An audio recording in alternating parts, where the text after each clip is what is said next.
ગુજરાત સરકાર જે છેલ્લા 15 વર્ષથી પરીક્ષા લે છે તે અને હમણાં એટલે કે 2024માં જે સીસી લેવાની તેના આધારે તમારે કયા ક્વોન્ટિટિવ એપ્ટિટ્યૂડ અથવા તો ગણિતના ચેપ્ટર કરવા જોઈએ કોઈ પણ પરીક્ષા આપતા પહેલાં, અને ખાસ સીસીની પરીક્ષા પહેલાં. હું એમ નથી કહેતો કે એટલા ચેપ્ટર જ કરવા, પણ હું એવું કહું છું કે એટલા ચેપ્ટરને સૌથી પહેલાં પૂર્ણ કરવા અને રિવિઝન ટેસ્ટ અને પ્રેક્ટિસ સાથે. કયા કયા ચેપ્ટર છે અહીંયા આવો. સંખ્યા જ્ઞાન બેઝિક છે, એની પછી વિભાજ્યતાની ચાવી, વર્ગમૂળ ઘનમૂળ, બોર્ડમાસ ઘાત ઘાતાંક, સરેરાશ, એની પછી સાંકળનો નિયમ, લસા ગુસા ફરજિયાત, સમય કાર્ય મહેનતાણું, ટકાવારી ફરજિયાત, બહુ ભાર આપું છું, નફો ખોટ, સાદું વ્યાજ, ચક્રવૃદ્ધિ વ્યાજ, ગુણોત્તર પ્રમાણ બહુ ભાર આપું છું.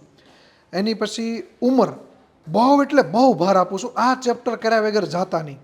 તમને તમારા મમ્મીના સમજો પરીક્ષા દેવા જવાના ચેપ્ટર ન કરો ને તો. એની પછી સમય અંતર ઝડપ અને સંભાવના ક્યારેક પૂછાઈ જાય છે. બાકીના જે ચેપ્ટર છે એ બધા કામના છે, પણ આમે જે કીધા એ બધા કેવા છે કે જે પરીક્ષા દેવા જાવ એની પહેલાં ફરજિયાત કરવા.